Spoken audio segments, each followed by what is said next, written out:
Hi everyone, it is good to be back to tell you more stories from the Bible. We are continuing on in the book of Exodus where we are finding more out about Moses and his friendship with God and kind of how that came about. Last week we talked about why the Israelites were in Egypt in the first place, and today we're going to hear about the very start of Moses' life. Now, the Israelites had been in Egypt for 400 years. And while they were in Egypt over a period of time, obviously 400 years is a long time. And so over time, the kings, the rulers of the land, slowly started to forget about Joseph and what Joseph had done for them and why the Israelites were there in the first place. So the Israelites were living in Egypt and they were getting stronger. They were increasing in number. There was more of them. And so the pharaohs were getting very nervous that the Israelites would get the idea that they were stronger and better than the Egyptians, create a big army and take over the land.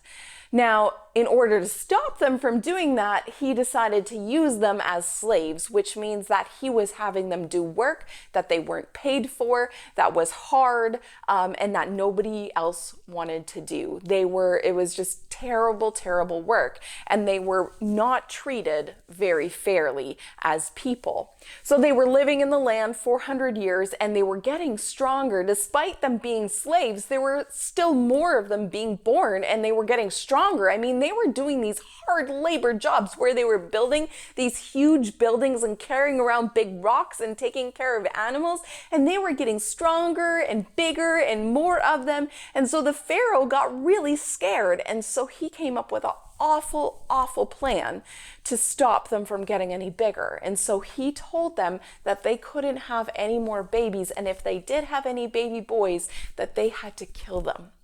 Isn't that awful? Such a terrible, terrible thing. And it was at that point that the Israelites started to really cry out to God to save them. That was an awful thing for them to go through. And so it's during that time that Moses was born. Moses was born during a time when no baby boys were supposed to be alive. Well, when his mom saw him, she saw that he was special. And so she kept him safe in her home without letting anybody know that she had him for 3 months. She kept him quiet. But then eventually it got to the point where it was too obvious and it was too dangerous to keep him in her home. And so she made a special basket for him. And she put special stuff in it so that it wouldn't leak when she put it in the river. And she put Moses as a baby in a basket in the river, trusting that God was going to do something with him, and she just didn't have control over it anymore. Well, while she was doing that, Moses had an older sister named Miriam, and Miriam watched as her mom did all of this, and as Moses was placed in the river, Miriam followed as the basket floated along the river. Well, the basket didn't land somewhere random. It landed at the palace. It landed at the place where the Pharaoh himself lived. Now that could have been a really bad thing, but the person who found it was the princess. She found it, and when she saw what it was, she knew it must have been an Israelite baby. She decided to adopt the baby. She decided to keep the baby for herself because the baby had come right to her, and so she decided to keep it. Guess who was still watching when the princess decided to keep the baby? Miriam. Miriam saw that Moses was being kept safe, and she had this idea. She thought, well, since this princess didn't give birth to this baby, that maybe she would need someone to help care for the baby while it was still so young. So Miriam went up to the princess and said, "Do you want me to find someone to take care of this baby for you?" And the princess said, "Yes, I would love that." So guess what? Moses got to go back to his mother's home and be raised there for a little bit longer to be cared for by the mom that gave birth to him. And so he got to live there a little bit longer, learning a little bit more about Israel and the people of God. God kept Moses safe because God had a really special plan for Moses coming. But the person I want to talk to you a little bit more about today is Miriam. Now, Miriam didn't have to follow Moses along in the river. It must have been really hard for her to watch her little brother being floated down the river and not knowing what was going to happen. It must have been really hard for her to go to the princess and offer her help, because anything could happen. It would have taken a lot of courage to talk to the princess like that. But God was with Miriam, and Miriam wanted to help her mom. Today is Mother's Day, which means it's a day that we all take time to think about and thank our moms for the hard work that they do for us. I love that this story is happening today, that we're learning about Miriam on Mother's Day, because she went out of her way to help her mom. And that's something that we can all do. Now, I'm sure it wasn't just Mother's Day. I'm sure that when Moses was floating down the river, it wasn't because it was Mother's Day that she was following the baby. She cared about her family, and so she helped out. We can do the same thing with our family.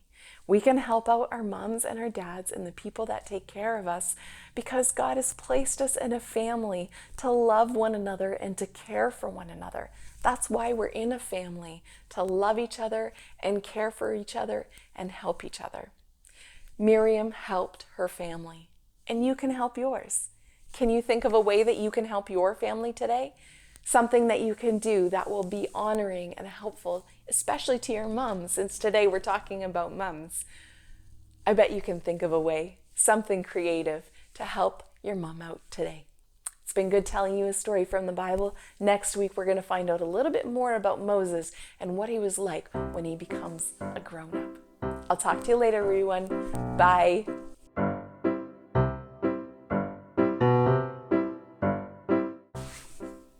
Hi, hello, welcome. I've gathered us all here in the library today because we are here to do some important work. Yes, that's right, important work. Today we are going to be learning words. Did I tell you? I love words. I love the way they sound. I love what they mean. I like knowing them. I like putting them in my mind and my heart so I can think about them later. And that's what the Bible tells us to do. We can hide God's word in our heart. Well, today's words are found in Hebrews 13:16. Want to say that with me? Hebrews 13:16.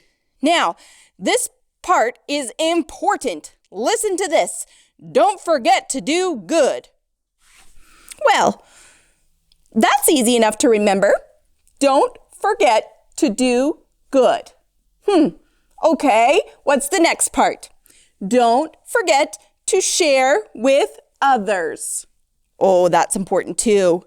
So let's start from the beginning. Don't forget to do good. Don't forget to share with others. Why would we do this? Well, Hebrews 13:16 says, God is pleased with those kind of offerings. Ooh, there's a word, offerings. That's a good, big, long word. What do you think it means? That God is pleased with those kind of offerings. Well, it means that God likes it when we do those things, when we do them because we love God and love others. Let's start at the top. Don't forget to do what? Good. Don't forget to share with others. God is pleased with those kind of offerings. Hebrews 13:16. Well, those are all the words for today. Myrna, out.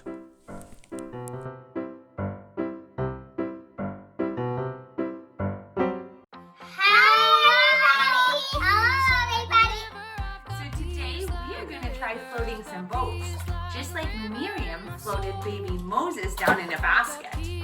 So I want you guys to find a couple things around your house that you think that maybe would float and that maybe would hold something. We are going to use marbles and see, we're going to pick 4 different boats around our house and see which one can hold the most marbles without sinking.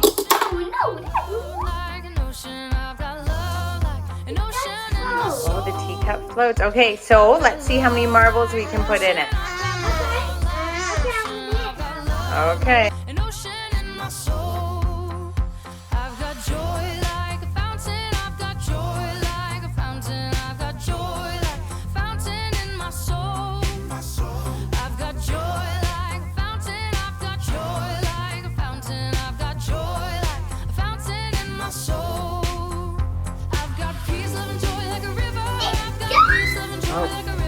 Oh, that boat didn't even float. So we found out that one of our boats didn't even float and it didn't hold marbles. Good thing Moses was put in a basket that floated, hey? Yes. And Miriam watched her brother and took care of him. She was very helpful to her mom. And since it's Mother's Day as well, it would be great if you guys could think of one thing that you guys could do for your mom for Mother's Day, just like Miriam helped her mom protect baby Moses. I'm sure there's one thing you can find for your mom that you could help with around the house. What are you guys going to do to help Mama today? I'm going to help my mom garden. Oh, garden, that'll be nice.